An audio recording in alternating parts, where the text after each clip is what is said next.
everybody.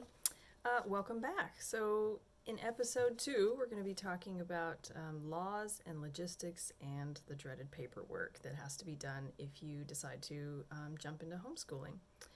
So, the first thing I want to point you guys towards is the Homeschool Legal Defense Association, which is www.hslda.org.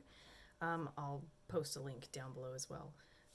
Excuse me. It's a great website that will give you all kinds of information on the homeschool law in your particular state.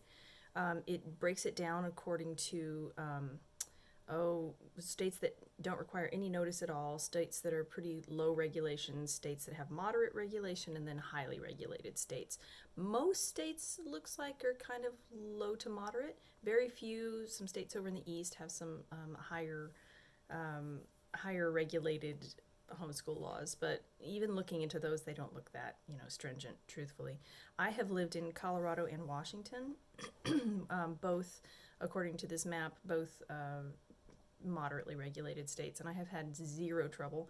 I don't love interfacing with a lot of paperwork and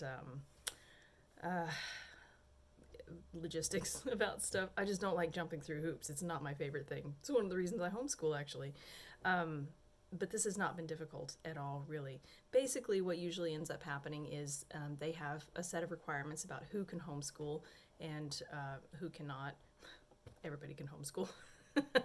Sometimes there are requirements as far as either you have to have a bachelor's degree or you have to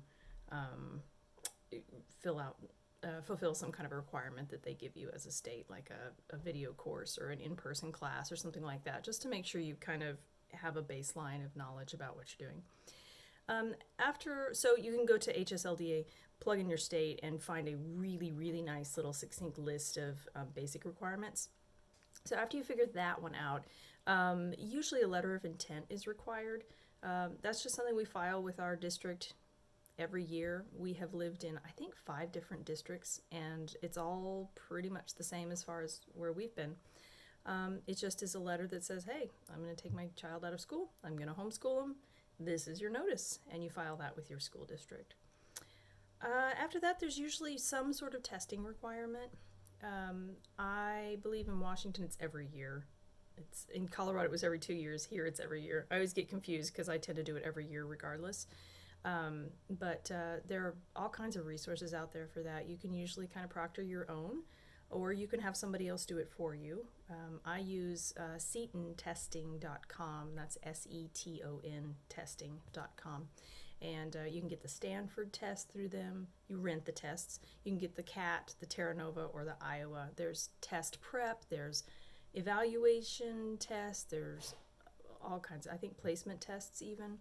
All kinds of resources there. It's not expensive. I think it costs me about $75 a year for my family to rent the tests. They send them to me. I administer the tests. I follow the time guidelines. I read the script just like our teachers did when we were in kindergarten.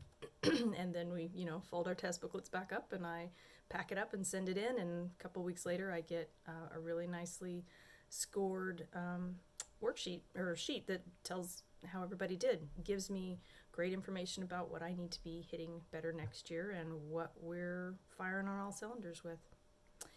They'll also, when you find out your state's requirements, you'll find out information about contact hours, like how it's usually the 180 days I think per year, and how many contact hours per grade you need to have, and basic subject matter that needs to be covered per grade.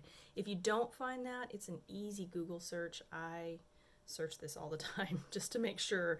It's something I kind of do almost compulsively, is make sure that I've got all my subjects covered per grade. If you're only going to be doing this for about a year or two until the pandemic has passed and you're wanting to reintegrate your child, I would just suggest trying to do what you can to keep pace with your district, so that if your district is covering life science, maybe don't go into earth science. Although you have that freedom, it's just maybe not the best it's not the best move if you're going to be reintegrating your child in. There could be overlaps and all that. So yeah, there's our 5 minutes, isn't it? So that gives you a few tools to get started in kind of the logistics of getting that ball rolling. And in the next episode, we will be talking about long-term goals versus short-term goals, and if you want to be homeschooling for a long time or for a little bit of time. Thanks, guys. Have a great day.